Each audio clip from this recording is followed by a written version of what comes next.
인광교회는요, 저에게는 추억이 있는 아주 감동스러운 교회예요. 제가 26년 전에 이 자리에서 목사 안수를 받았어요. 목사에게는 목사 안수 받았던 그 교회는 잊을래야 잊을 수가 없잖아요. 여러 군데의 교회를 헌신예배도 가고 그랬지만은 늘 제 마음속에는 인광교회 하면은 내가 그 강대상에서 무릎 꿇고 이 자리에서 안수받았던 교회. 그래서 기도하는 가운데 그런 생각이 들었습니다. 하나님, 인광교회가 어느 교회보다도 하나님의 은혜가 넘치는 교회가 되게 하여 주옵소서. 왜 그런지 아세요? 제가 이곳에서 목사 안수 받았거든요. 그래서 마음속에 늘 기억이 나는 교회, 또 감동이 있는 교회입니다.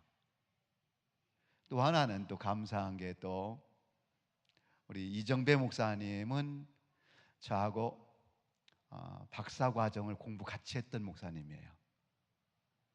이정배 목사님이 이곳에 온다는 이야기를 듣고, 야, 인광교회는 복받은 교회다, 아멘도 안 해줘. 왜냐하면은 저 같이 공부하면서 저분을 알거든요. 목사는요, 목사를 보면은 알아요. 난 알아요. 근데 공부할 때 참 성품이 좋다. 그 무엇보다도 참 성품이 참 좋은 사람이다. 저도 좀 성품이 있거든요. 근데 목사님 저보다 더 좋은 거예요.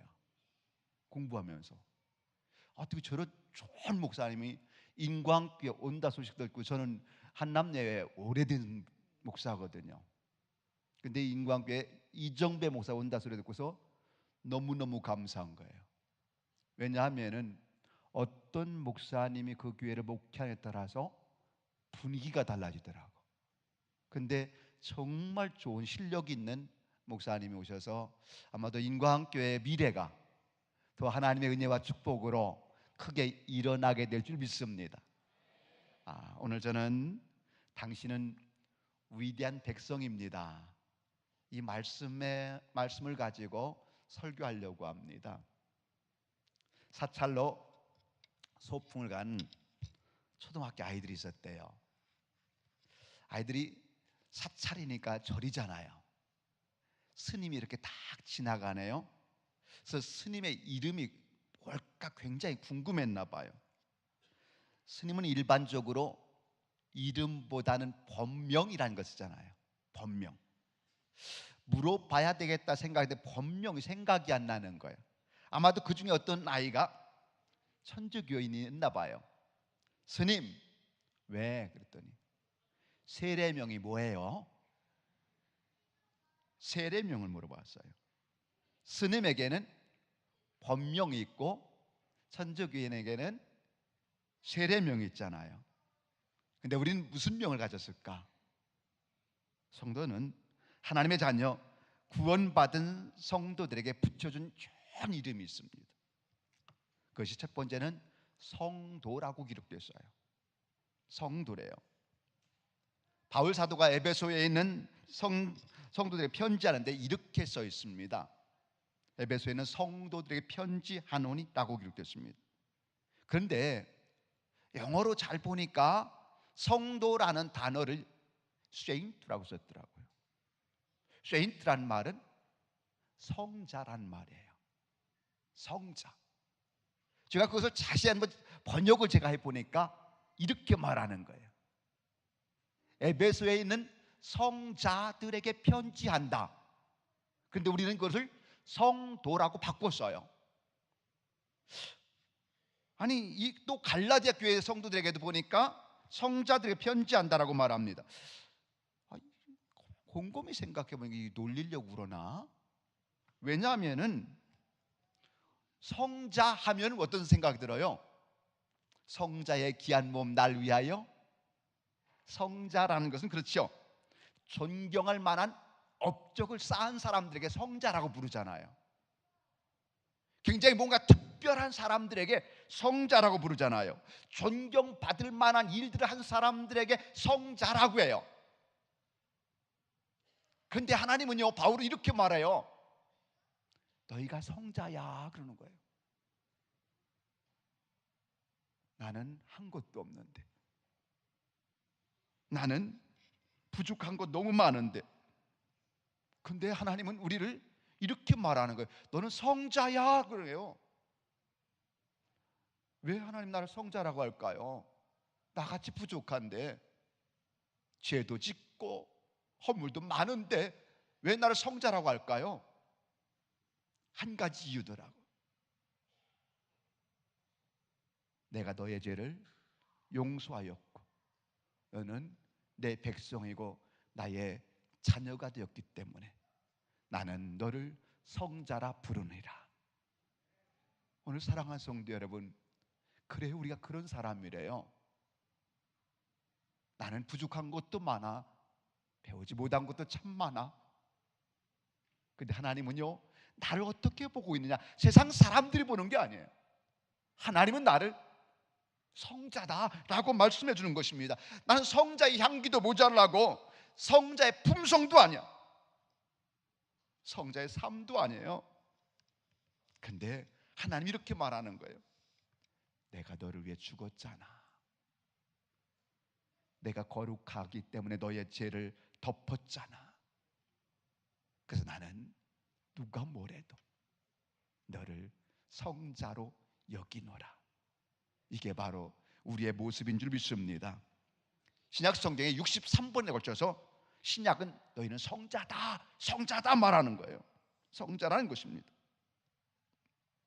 오늘 사랑하는 성도 여러분, 그러기에 우리는 위대한 백성인 줄 믿습니다.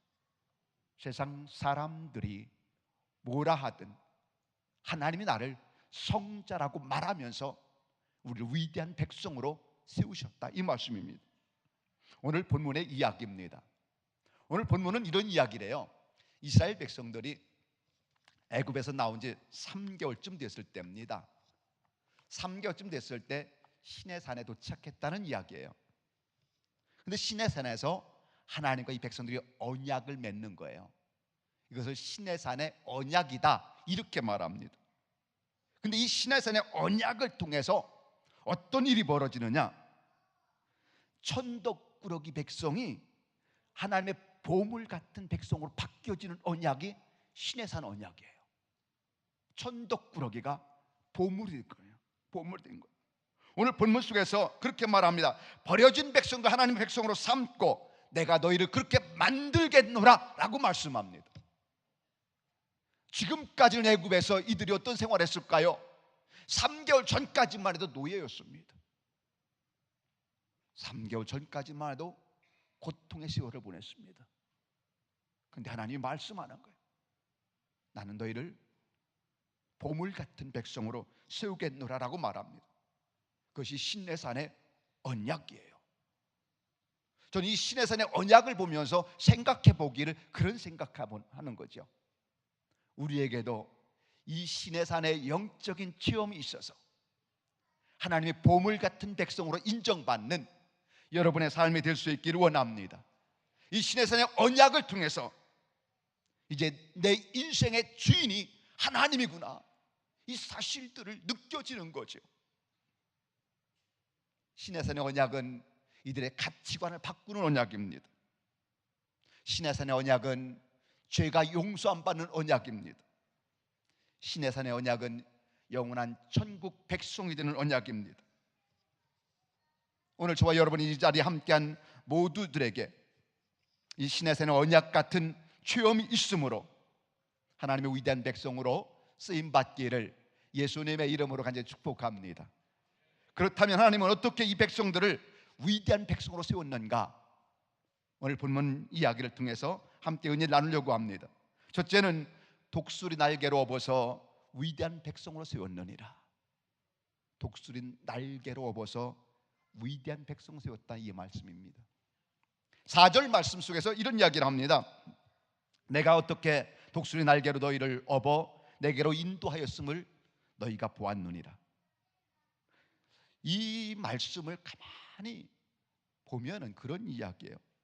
독수리 날개로 너희를 업어서 내게로 인도했다. 그래서 위대한 백성 만들었다 이 말씀이거든요. 독수리는 그렇다고 그래요.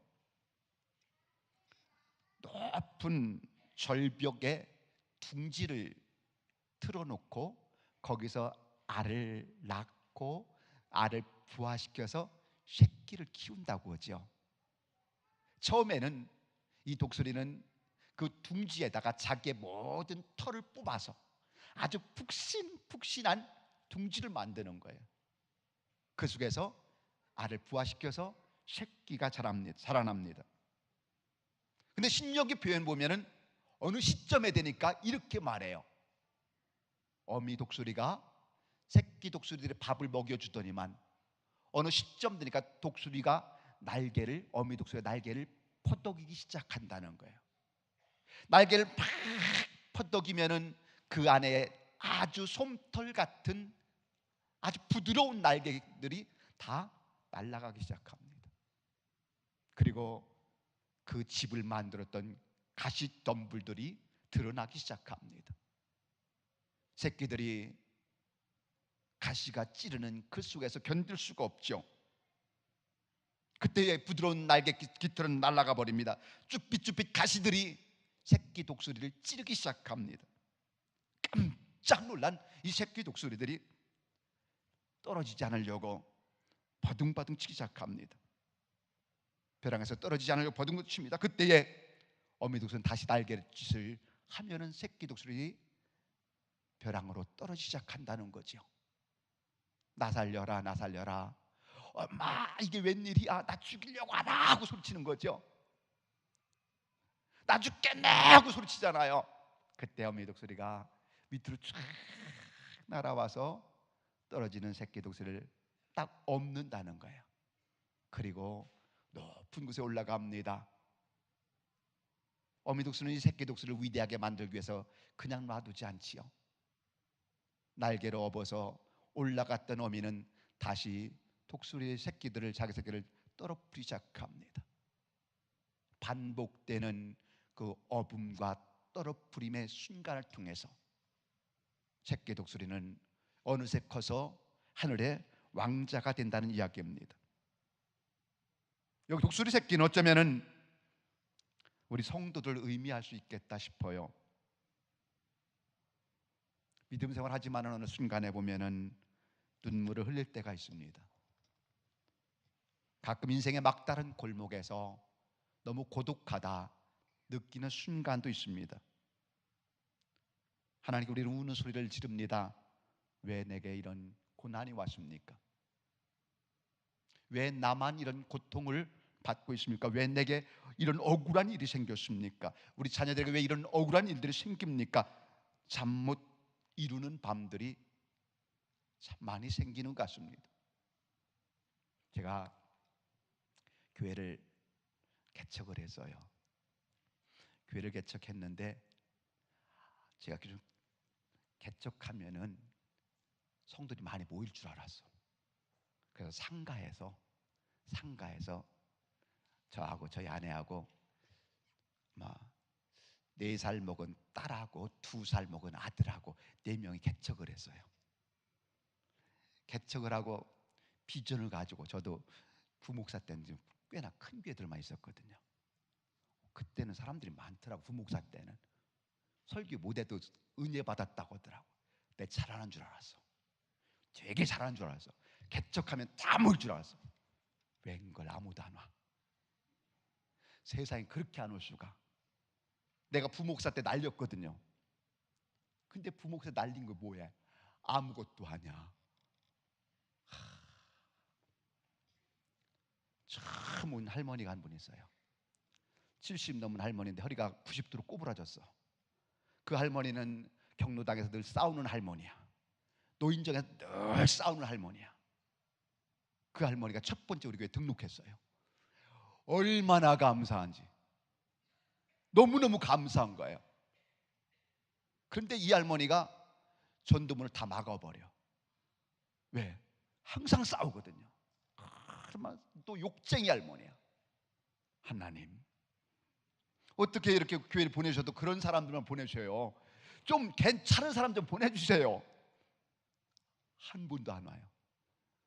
어느 정도 지나니까 교회 오니까 다 망한 사람만 오더만. 또 교회는 그렇대요. 이렇게 잘 지어졌으면 이렇게 멋있는 분들이 있잖아. 여긴 멋있는 분들이 많은데 우리 교회는 다 망한 분만 오고 가난한 사람들만 와요. 너무 속상한 거예요. 그래서 하나님께 통곡했어. 하나님, 이러려고 개척시켰어요? 이건 아니잖아요. 좀 부자가 와서 좀 우리 교회 섬겼으면 참 좋겠는데 왜 한 명도 안 보내줘요? 얼마나 기도했는지요. 그거를 느낀 사람은 기도해. 왜? 내가 굶어 죽게 생겼잖아요. 아이들이 젖을 먹고 우유를 먹어야 되는 우유값이 없잖아요. 하나님 막 기도했어. 울부짖으며 기도했어요. 그랬더니 보내주긴 보내주더라고. 누굴 보내주느냐? 망한 사람만. 어떻게 그렇게 망한 사람만 보내주는지 몰라. 근데 기도하는데 이런 소리가 돼요. 야 이놈아, 감지덕지해라. 네가 기도해서 그 사람 부자 만들어라. 그런 소리가 들리는 거예요. 너에게 준 축복이 있잖아. 너에게 준 은혜가 있잖아. 원망하지 말고 그 영혼들 위해서 기도해서 그 영혼들을 세워라. 그들로 하여금 부자 되게 만들고 그들로 하여금 온전한 믿음의 사람으로 세워라. 그런 소리가 들리는 거예요. 제 마음에. 그때부터 저는 하나님, 가난한 자 많이 보내주세요. 지금은 그분들이 어떨까요? 다 우리에게 큰 일꾼들이 됐습니다. 망해서 왔지만은 그 영혼들을 놓고서 기도할 때 하나님은 그들을 세우시더라 이 말입니다. 어려운 기간을 만날 수 있어요. 근데 어려울 때 내가 어떤 모습으로 하나님을 만나느냐가 더 중요하더라 이 말이에요. 어려운 기간은 어쩌면 독수리가 날갯길을 퍼덕이는 기간이 우리 인생 속에서 만날 수 있는 일들이라는 것입니다. 독수리가 퍼덕일 때에 나 죽는다 소리치는 새끼 독수리의 모습이 눈에 어린어듯합니다. 그러나 하나님 그 기간이 어쩌면 나를 더 믿음으로 단련시키는 기간이고 나를 더 믿음의 사람으로 세우기 위함이고 세인트, 성도답게 성자답게 나를 훈련시키는 기간일 수 있다는 이야기입니다. 하나님은 위대한 백성을 그냥 만들지 않았다 이 말씀이에요. 독수리가 새끼를 날개에 업어서 만드신 것처럼 어쩌면 우리 인생에서 이런 기간들이 존재합니다. 그 기간을 통해서 하나님을 위대한 백성으로 만들고 있다 이 말씀입니다. 그렇습니다. 어미가 물어다 주는 밥만 먹는 어린아이가 아니라 이제는 나 혼자서 당당하게 설 수 있는, 그래서 독수리가 그 새끼를 훈련시켰던 그 기간을 거쳐서 하나님이 위대한 백성을 만들었던 것처럼 오늘도 전능한 하나님의 은혜가 우리 인과교회 여전도의 위에와 우리 모든 교우들 위에 넘쳐날 수 있기를 예수님의 이름으로 간절히 축원합니다. 하나님은 그러므로 위대한 백성 만들기 원하고 있어요. 우리의 삶의 현장에서 날개의 깃으로 업어서 위대한 백성으로 만든다는 이야기입니다. 두 번째는 하나님은 당신의 백성들을 보물로 인정해 주셨다는 것입니다. 오늘 5절 말씀에서 보면 이런 말합니다. 너희는 내 소유가 되겠고 라고 말씀해요. 내 소유라고 말합니다. 내 소유란 말은요, 하나님의 보물 같은 백성이래요. 나를 하나님 보물 같은 백성으로 인정한다는 것입니다. 지금 출애굽한 백성들에게 중요한 게 있어요. 뭐가 중요할까요? 가장 시급한 문제가 뭘까요? 먹는 문제일까요? 먹는 문제는 하나님이 만나를 주셔서 먹여주더라고요. 많은 적들일까요? 대적해오는 외적들, 대적들일까요? 대적들을 하나님이 이기게 만들어주시더라고요. 그러면은 그 광야의 뜨거운 햇빛이고 광야의 엄청난 추위일까요? 하나님 불로 막고 구름으로 막더라고요. 먹고 잠자는 문제가 아니었습니다. 이것은 책임지셨다는 이야기입니다. 그런데 하나님이 이 백성들, 내가 너를 보물 같은 백성으로 인정하겠다, 이 말의 의미는요, 이런 이야기입니다. 가장 시급한 게 애굽에서부터 가지고 있었던 노예 근성 꼬리표를 떼내는 일이에요.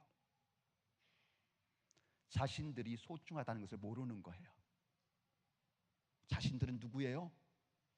3개월 전에 노예였잖아요. 우린 노예라는 거예요. 그래서 이 백성들이 가끔 보면, 출애굽기 보면 신경질 날 때 있어요. 언제 신경질 나는지 아세요? 먹을 거 없으면, 야, 우리가 모세 잘못 따라와서 우리 다시 애굽으로 가자. 거기 가면은 고기도 있어. 거기는 먹을 것이 있어. 근데 우리 여기서 굶겨 죽이려고 모세 끌고 왔어 하고서 어디로 가자고? 애굽으로 다시 가자고 막 이야기를 하는 거야.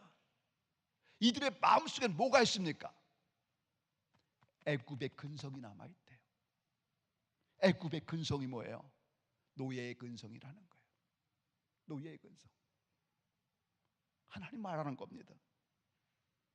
패배주의에 찌들었던, 부정주의에 찌들었던 이들의 꼬리표를 떼내면서 말씀합니다. 너희는 그런 사람이 아니야. 너희는 나의 보물이야. 나의 보물이야. 그런 거야. 너희는 애굽에서 노예 생활한 자가 아니잖아. 나의 보물 있잖아. 너는 노예가 아니라 하나님의 나의 소중한 보물이다. 너는 애굽의 종이 아니라 너는 위대한 나의 백성이다. 이 말씀을 주고 있는 거예요. 하나님을 어떻게 위대하게 만드셨습니까? 보물로 인정하고 있다는 이야기입니다. 전 그걸 볼 때마다 감사한 게, 제가 누군지 아세요? 하나님의 보물 같은 목사예요. 아이, 아멘도 안 해줘서 아이 그래. 생각해 보세요. 한번 따라해 볼까요? 나는 하나님의 보물 같은 백성이다. 여러분 모두를 하나님이 보물 같은 백성으로 세우신 줄 믿습니다.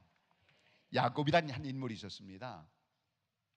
야곱이라는 이름이 형의 발 뒤꿈치를 붙잡고 태어난 거잖아요. 야곱은 쉬운 말로 딴지거는 인생이에요. 남의 잘 되면은 배 아픈 거야. 그래서 발 뒤꿈치라도 끌어내서 내가 올라가려고 해요. 남이 잘 뛰면 태클 걸어, 발 걸어서 넘어뜨리고 내가 앞서가려고 하는 거야. 이게 야곱의 인생이에요. 그래서 하나님이 이 야곱을 변화시키기 위해서, 믿음의 조상 만들기 위해서 먼 곳으로 보내죠. 이 삼촌 라반의 집에서 20년 동안 생활해요. 20년 동안 거기서 훈련받아요. 그리고 이 야곱이 어떻게 하죠? 이제 뭐 가축도 많고 자녀도 많고 땅땅거리면서 어디요? 집으로 오려고, 고향으로 오려고 합니다. 그러다가 누구를 만나죠? 누가 온다는 걸, 자기를 죽이려는 형 에서라는 인물 앞에서 이 야곱이 어떻게 합니까? 너무 두려운 거예요. 다 먼저 보내고 야복강 나루에서 야곱이 뭐예요? 기도를 하는 거야. 하나님과 하나님 사자 처절한 시름 기도합니다. 야곱이 승리했나요? 하나님의 사자가 야곱의 히프 조인트 고관절 뼈를 내리칩니다. 완전 녹다운 됐어요. 살려달라고 외원합니다. 하나님이 그 야곱을 보면서 내 이름이 뭐냐 물어요. 저 야곱입니다. 야곱은 뭐예요? 딴지거는 인생의 꼬리표, 딴지거는 남의 태클 걸어서 넘어뜨리는 야곱의 꼬리표를 떼라. 이제 그리고 너는 이스라엘이라 하라. 이름을 바꿔줍니다. 이스라엘이라는 말은 내가 널 통치해주마, 내가 너를 간섭해주마, 내가 널 도와주마, 내가 너와 함께 할 것이다. 그 현장에서 야곱의 꼬리표가 잘라지고요, 이스라엘로 바뀌어요. 이스라엘로 바뀝니다. 이제는 쩔뚝거리면서 야복강을 건너갑니다. 쩔뚝거리면서 고관절뼈가 부러졌으니까 쩔뚝거리면서 건너가는 거예요. 그때 아침 태양이 쫙 떠올라. 아침마다 떠오르는 태양인데 그날따라 그 태양에서 야곱은 하나님의 얼굴을 발견해요. 그리고 아침 솟아오른 태양을 분이엘, 하나님의 얼굴이다 임하게 됩니다. 똑같이 아침마다 떠오르는 태양이었거든요. 근데 그날만큼은 야곱에게 있어서 그 태양이 하나님의 얼굴로 보여진 거예요. 하나님의 얼굴로 보여진 거예요. 야곱이라는 이름을 가졌을 때는 그저 태양이었어. 이스라엘이라는 이름으로 바뀌니까 그 태양이 하나님의 얼굴로 보여지는 거예요. 내가 달라지니까 존재가 달라지는 거예요. 나니까 세상이 달라지는 거예요. 내가 달라지니까 나의 정체성이 달라지니까 세상이 달라지는 거예요. 오늘 사랑하는 성도 여러분, 그렇습니다.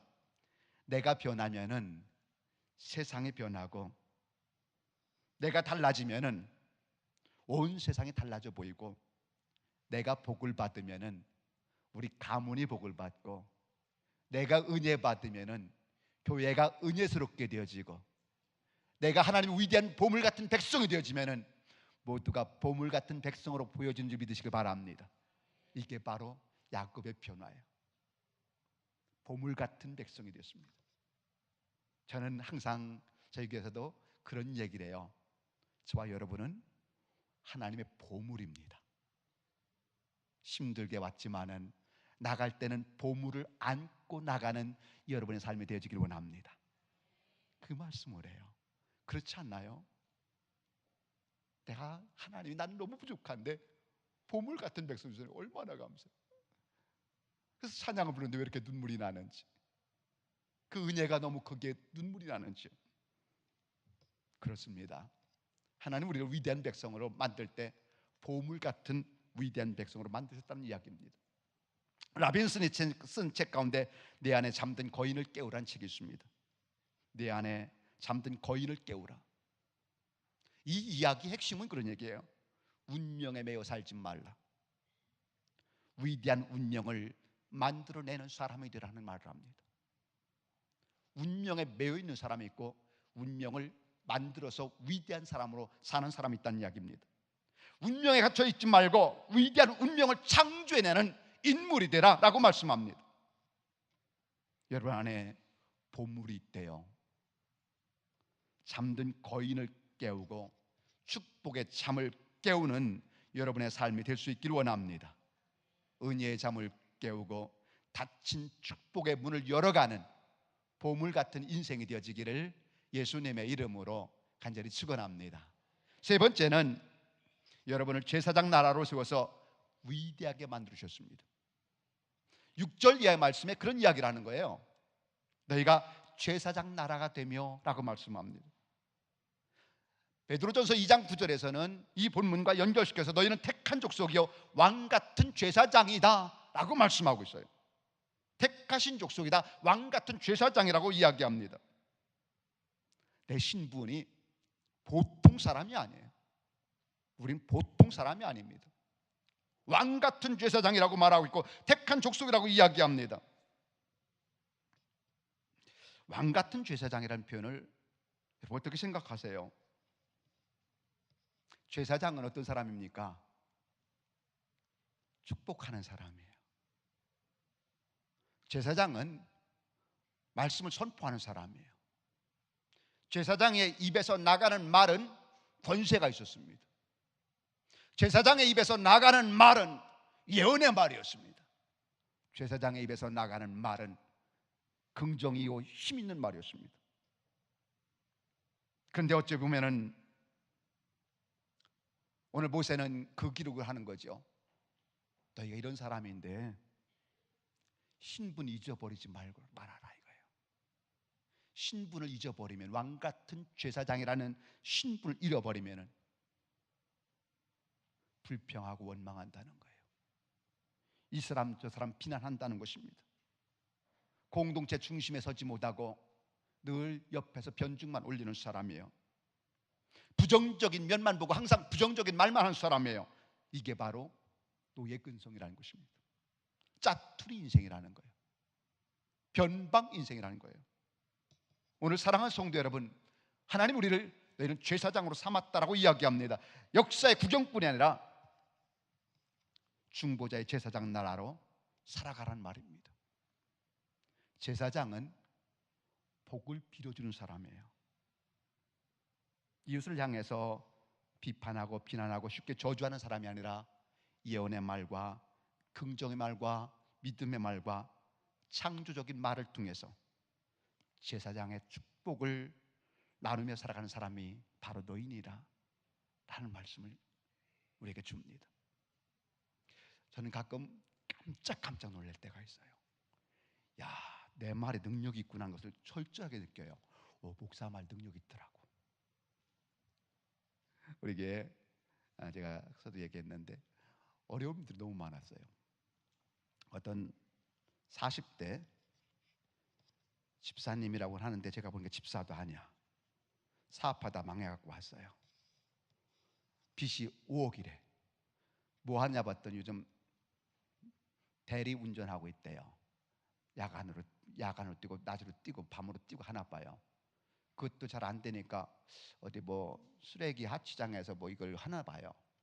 그래서 제가 너무 안 돼서 애들은 조금만 어리고, 집사님 내가 직장 한번 시켜줄게 들어갈래? 그랬더니 목사님 시켜주면 갈게요. 그래? 제가 어느 직장 한 곳에 취직을 시켜줬어요. 그리고 제가 이렇게, 집사님 이 직장에 딱 1년만 있다 나와. 왜요? 집사님이 직접 사업해. 네, 그러고 말았어요. 1년 지났는데 어느 날 목사님 왜요? 그랬더니 저 회사 나왔어요. 아니 잘 다니는 회사 왜 나와? 난 모르고. 아니 왜 잘 다니는 회사를 나와? 그랬더니 저 회사 차렸어요. 무슨 회사를? 한번 예배 드려주세요. 알았다고 가보니까 3평짜리 사무실 하나 얻어놨어. 3평이면 조그만 3평짜리 하나 얻어놓고서 목사님 예배 드리세요. 아니 왜 나와서? 목사님 나오라고 했잖아요. 와, 큰일 난 거야. 목사님 나오라고 했잖아요. 1년 딱 하고 나왔다는 거예요. 목사님 나오라고 했대. 그런 때는 말 기가 막히게 들어. 다른 때는 안 들어도 그때는 말 너무 잘 들은 거예요. 그때부터 저는 어떻게 되는 거야?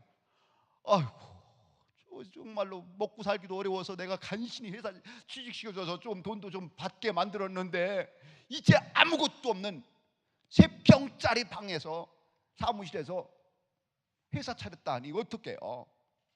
저희 교회 이름이 에덴교회거든요. 또 목사님 저 회사명을 에덴으로 줬어요. 또 세상에 또 회사 이름도 에덴 있는 거야. 에덴을 넣어버린 거야. 에덴스티라고 넣어버린 거예요. 아유, 하나님 저거 어떡해요? 나는 그런 의미도 아니고 그냥 회사 안 다닐까 봐 1년만 하고서 나오라고 했는데 진짜 나와버리고 또 회사 차려야겠다고 3평짜리 시작했으니 저거 어떡해요? 이게 한 12년 전 일이에요. 12년 전에. 근데 놀라운 건요, 하나님이 그 사업장을 3평에서 축복하는데 지금은 한 13년 넘어 그 정도 했겠네요. 대지가 한 2,000평 땅을 사놓고요, 거기가 1년 매출이 한 100억 가까이 되는 것 같아요. 그분은 항상 그래요. 목사님의 말은 능력이 있습니다.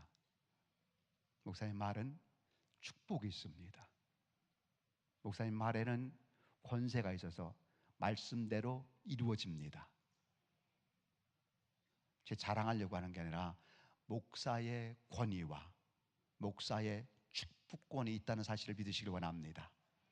저는 그래서 저희 교회에서 그런 얘기를 해요. 우리 교회에서 3년 동안 믿음 생활 잘 했는데 집 못 사면 바보다. 무슨 이야기인지 아세요? 그게 제 말이 아니고 우리 성도들의 말이에요. 왜냐하면은 믿음 생활 열심히 하면 하나님이 그곳에 축복이 임한다는 사실입니다. 제가 서두에 말했죠. 정말 다 망한 사람들이 오더라고요.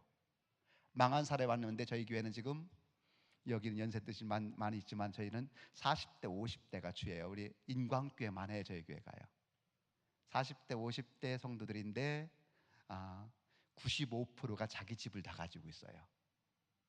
월세로 왔다가 전세로 가고, 전세에서 자기 집을 사고. 그래서 사람들은 이렇게 말해요. 하나님 말씀 안에서 축복이 있는 곳에서 믿음 생활하니 축복이 흘러가더라. 전 조금 그런 게 있는 것 같아. 나 혼자 생각해. 난 영적 통찰력 있다고 봐. 근데 제 영적 통찰력을 보니까 이정배 목사님 영적 통찰력이 뛰어난 것 같아요. 여기만 아멘하고 여기는 안 해. 아이고 주여. 목사에게 준 하나님의 축복인 줄 믿습니다. 제사장들에게 준 축복이에요. 그런데 이 축복이 말이에요, 너희가 왕같은 제사장이라 목사뿐만 아니라 온 성도들에게 제사장의 축복이 어버이들에게 있는 줄 믿습니다. 항상 기도하시기 바랍니다.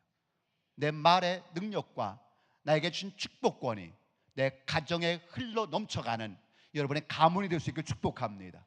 그런 축복권을 주셨다는 거예요. 그 축복을 가진 사람은 어떻게 살아가야 될까? 날마다 이 빌어먹을 놈 하면 안 되잖아요.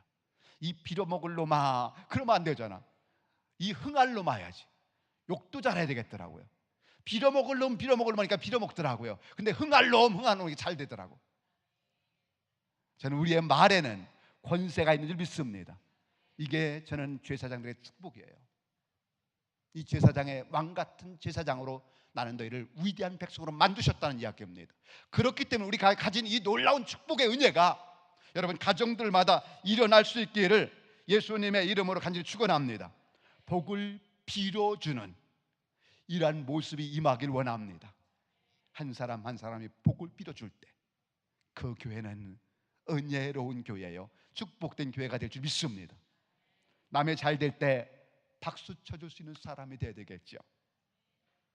위대한 백성은 남을 칭찬할 줄 압니다. 남을 칭찬할 줄 압니다.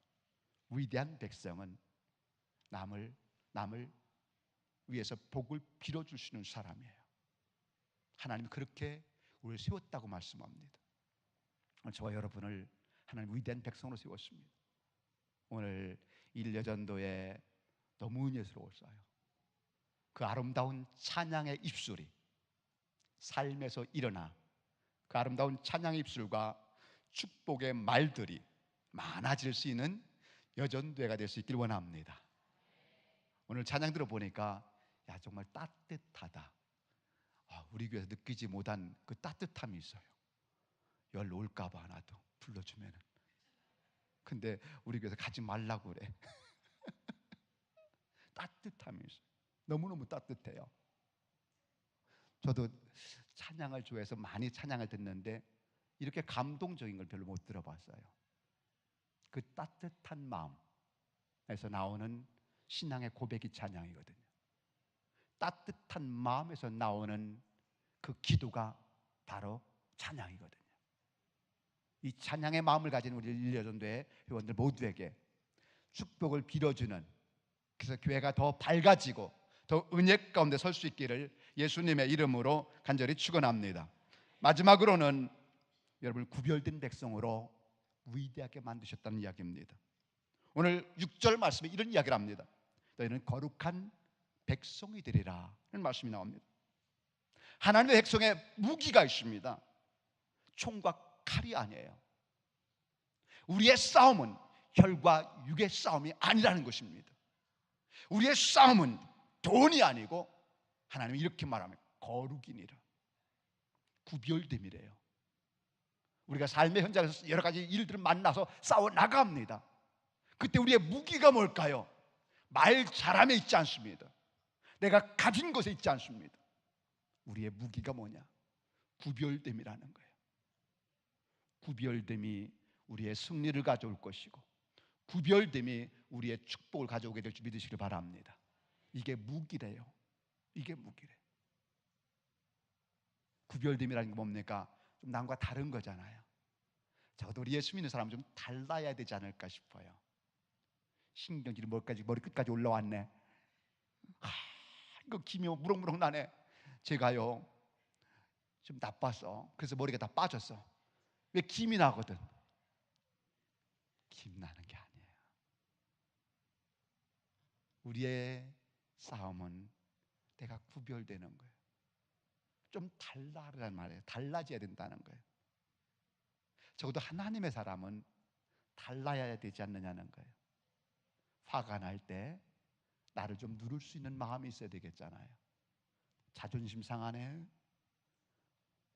한마디 듣고 10배로 갚아주는 것이 아니라 한마디 들으면은 또 좀 나를 낮출 수 있는 마음이 있어야 되지 않느냐는 거예요. 그게 구별됨이에요. 세상이 똑같다고 해서 나까지 똑같아져서는 이길 수가 없더라는 것입니다. 교회를 하다 보면은 막 속상하고 그럴 때 있어요. 나는 우리 교회 흉봐서 안 되는데 어느 분이 나하고 인사도 안 해요. 인사도 않고 예배는 꼬박꼬박 잘 참석해. 축도 하면 축도 마치면 그냥 나가버려. 이게 몇 년째 갔어. 제가 그분 기도 시킬까 안 시킬까요? 머릿속엔 시키지 말아야 돼. 근데 전 시키고 있어, 바보처럼. 그분을 위해서 제가 기도할까 안 할까요? 너무 괘씸하지 않아요? 목사 보고서 인사도 안 해요. 우리말로 쌩까. 쌩 하고 가버려. 와, 내가 잘못 하나도 없거든. 제가 잘못하게 생겼어요? 그렇다고요? 근데 쌩쌩해요. 어떻게 너무너무 속상한 거예요. 그래도 어떻게 하나님 앞에 늘 기도하죠. 어느 날 이러고 왔어. 여기다 뭐 달고 왔어. 달고서 주일날 딱 한 번 나오던 지금은 찬양 예배에 나와, 금요기도에 나와, 새벽마다 나와, 날마다 기도하더라고. 어떻게 저렇게 됐지? 난 지금도 말 안 해. 기도만 해. 그랬더니 하나님이 은혜 주셔서 열심히 참석해요. 오늘도 대표기도 시켰어. 내가 주일날 대표기도 시켰어.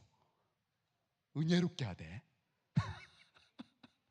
은혜롭게 기도해요. 성질 같았으면 어떻게 했을까요? 대표기를 넣겠어요? 안 넣지. 내 마음대로인데. 근데 달라야 되잖아요. 저가 나를 미워한다 할지라도 나는 미워하면 안 되잖아요. 이게 다름이에요. 이게 구별이에요. 우리는 그리스도의 마음을 갖는 사람들입니다. 이 구별됨이 있어야 되지 않느냐는 거죠. 구별됨. 하나님 이렇게 말합니다. 나는 너희를 구별되어 위대한 백성으로 세웠느니라. 구별되어 위대한 백성으로 세웠느니라. 이들이 어떤 사람들이었는데? 애굽에서 노예 생활했던 사람들이에요. 이들이 애굽에서 종살이 했던 사람들이에요.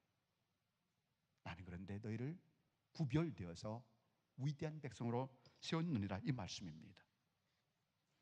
말씀을 맺습니다. 오늘 사랑하는 성도 여러분이요, 우리는 위대한 백성이라고 표현했습니다. 저는 이런 이야기를 좋아합니다. 위대한 백성은 이제 위대한 일을 만들어 가야 된다는 것입니다. 내 신분이 위대하다고 인정되고 있다면, 난 하나님의 보물 같은 백성으로 인정되고 있다면, 난 구별된 백성으로 인정받고 있다면, 이제 위대한 인생을 만들어 갈 수 있는 남은 생애가 될 수 있길 축복합니다. 위대한 삶을 만들어 가자는 것이죠. 좋은 사람이 아니라 위대한 사람으로 가자는 것입니다. 좋은 사람은 많이 있습니다. 그러니까 위대한 하나님의 일들을 이루는 사람들은 적다는 이야기입니다. 인간교회가 하나님의 은혜 가운데 위대한 교회로, 위대한 사람들이 모인 교회로, 그래서 위대한 일들을 만들어가는 비전 있는 교회가 될 수 있기를 축복합니다. 그것이 바로 교회입니다. 위대한 백성들이 품었던 비전입니다. 위대한 백성들이 가지고 나가는 발걸음입니다. 주님의 큰 비전을 이루어드리는 아름다운 교회로 쓰임받기를 예수님의 이름으로 간절히 축원합니다. 기도하시겠습니다. 선능하신 하나님 감사합니다. 하나님의 은혜 가운데 인광교회를 이곳에 세우셨습니다. 하나님의 축복된 교회로 세우셨습니다. 이곳에 많은 위대한 백성들을 세웠습니다. 보물 같은 백성들로 세웠습니다. 구별된 백성들로 세웠습니다. 하나님, 그러기에 이 위대한 백성들을 통하여 하나님의 위대한 일들을 감당해 나갈 수 있는 교회가 될 수 있도록 하나님의 축복하여 주시옵소서. 특별히 이를 여전도 회원들 축복하시길 원합니다. 건강에 축복 주셔서 하나님의 사명, 남은 사명 감당하게 하옵소서. 삶의 터전이 여호와로 말미암아 복이 되게 하심으로 날마다 번성해 나가는 가문이 될 수 있도록 복을 내려 주옵소서.